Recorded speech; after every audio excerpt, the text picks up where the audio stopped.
بسم اللہ الرحمن الرحیم۔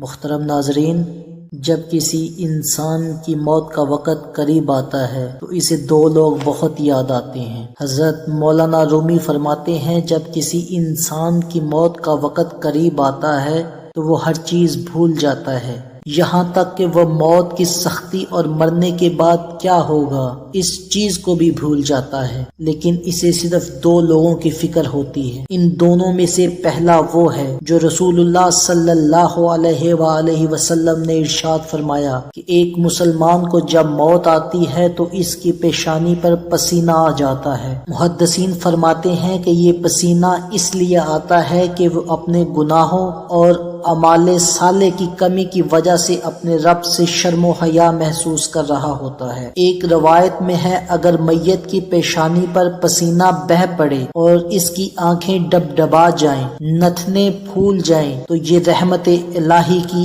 علامت ہوتی ہے۔ محترم ناظرین، مرتے وقت انسان کے دل و دماغ سے ہر چیز نکل جاتی ہے، انسان سب کچھ بھول جاتا ہے، اپنا مال و دولت، عزیز و اقارب، دوست، احباب اور رشتہ دار سب کچھ بھول جاتا ہے، لیکن مرتے وقت انسان دو لوگوں کو بہت یاد کرتا ہے۔ وہ دو لوگ ہرگز نہیں بھولتے، ان کو سامنے بٹھا کر چیخنے چلانے کی کوشش کرتا ہے، ان کے غم میں، ان کے ارمان میں، ان کے افسوس میں رونے کی کوشش کرتا ہے، مگر وہ رو نہیں پاتا۔ حضرت مولانا جلال الدین رومی فرماتے ہیں، میرے محلے میں ایک شخص زندگی اور موت کی جنگ لڑ رہا تھا۔ وہ مرنے والا شخص موت کے بالکل قریب تھا۔ لوگ میرے پاس آئے کہ حضرت، ہمارا ایک شخص مرنے والا ہے، آپ ہمارے ساتھ چلیں اور اس کو کلمہ پڑھائیں۔ حضرت مولانا جلال الدین رومی فرماتے ہیں کہ میں اس مرنے والے انسان کے پاس پہنچ گیا، اس کے قریب بیٹھ گیا۔ آس پاس میں اس کے دوست، احباب،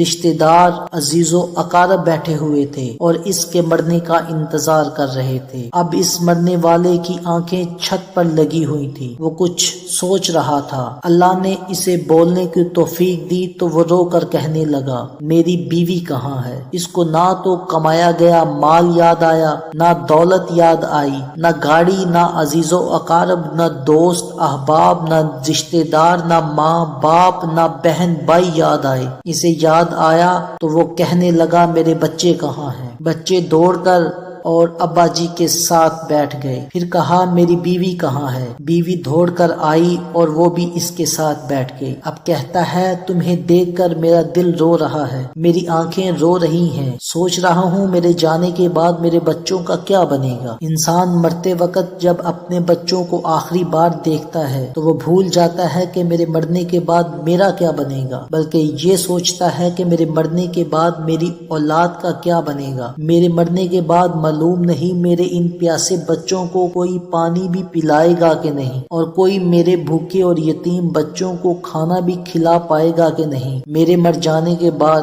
میرے عزیز و اقارب میں سے، میرے دوست میں سے، میرے بھائی بہنوں میں سے میری طرح ان کا کوئی خیال رکھ پائے گا کہ نہیں، میری طرح ان یتیم بچوں کی فکر کر پائے گا بھی کہ نہیں۔ اس کی آنکھیں رو رہی ہوتی ہیں، چھم چھم برس رہی ہوتی ہیں۔ بیوی کو نصیحت کرنے لگتا ہے، میں تو دنیا چھوڑ کر جا رہا ہوں، مجھ پر ایک احسان کرنا، خدارا میرے ان بچوں کو قرآن مجید کی تعلیم ضرور دلوانا۔ ان کے منہ سے نکلا اللہ کا نام میری قبر کو روشن کر دے گا، ان کے منہ سے نکلا قرآن میری قبر کو منور کر دے گا۔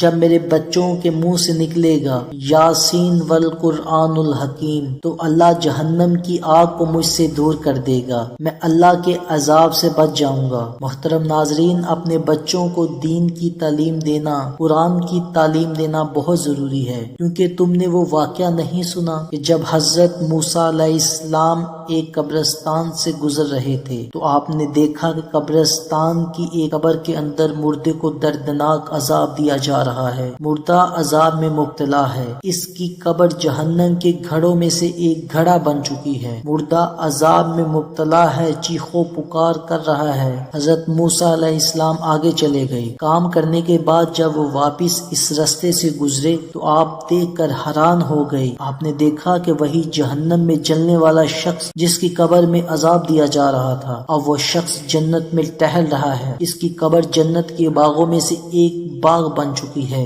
آپ نے اپنے دونوں ہاتھ اٹھائے اور عرض کیا، اے میرے مالک، میں تھوڑی دیر پہلے یہاں سے گزرا تھا تو یہ قبر جہنم کے گھڑوں میں سے ایک گھڑا بنی ہوئی تھی، اب جنت کے باغوں میں سے ایک باغ بن گئی ہے۔ تو اللہ تعالیٰ نے فرمایا، اے موسیٰ، جب یہ شخص مرا تھا تو مرنے سے پہلے اپنی بیوی کو حاملہ چھوڑ کے مرا تھا۔ اس کی بیوی نے ایک بچے کو جنم دیا۔ آج بچہ تھوڑا سا بڑا ہوا تو اس کی بیوی نے بچے کو مسجد میں بھجوایا اور استاد صاحب نے اس کے بچے کو جب پڑھایا بسم اللہ الرحمن الرحیم، اور جب اس کے بچے نے پڑھا بسم اللہ الرحمن الرحیم تو میری رحمت کو جوش آیا۔ اے موسیٰ، مجھے حیا آتی ہے کہ اس کا بچہ میرا نام لے اور میں اپنے نام لینے والے بچے کے باپ کو جہنم میں ڈالوں، یہ میری رحمت گوارا نہیں کرتی۔ محترم ناظرین، اگر تم چاہتے ہو کہ تمہاری قبر روشن ہو، قبر کا عذاب تمہارے قریب بالکل نہ آئے، تو اپنے بچوں کو قرآن مجید کی تعلیم دینا بہت ضروری ہے۔ حضرت جلال الدین رومی فرماتے ہیں کہ ایک دم سے اس انسان کی زبان لڑکھڑانے لگی، ایک دم سے اس کے ہونٹ کپانے لگے، اس کا بدن کانپنے لگا،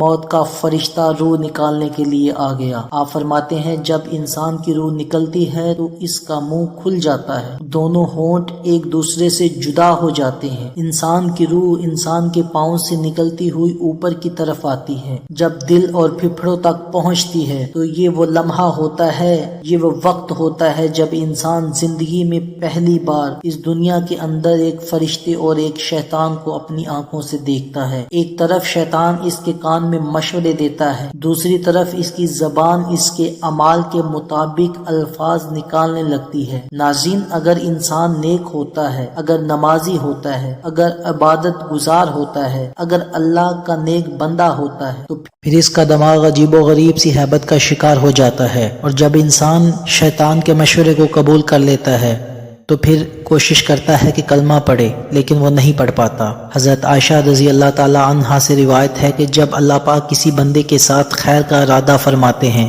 تو اس کے مرنے سے 1 سال پہلے ایک فرشتہ اس کے پاس بھیج دیتے ہیں جو اسے برائی سے روکتا ہے اور اسے نیک راہ پر ڈالتا ہے، یہاں تک کہ اچھے وقت پر اس کی موت واقع ہو جاتی ہے۔ لوگ کہتے ہیں یہ بندہ بہت مبارک وقت پر فوت ہوا ہے۔ جب اس کی موت کا وقت قریب آتا ہے اور وہ اپنے نیک اعمال تیار دیکھتا ہے، اس کا دل فوراً اس دنیا سے نکل جانے کو چاہتا ہے اور اپنے رب کریم کو ملنے کے لیے بے قرار ہو جاتا ہے، اور اللہ تعالیٰ بھی اس سے ملنے کو پسند فرماتے ہیں۔ اللہ پاک سے دعا ہے کہ ہم سب کو نیک اور صالح اعمال کرنے کی توفیق عطا فرمائے اور اپنے پیارے نبی کے صدقے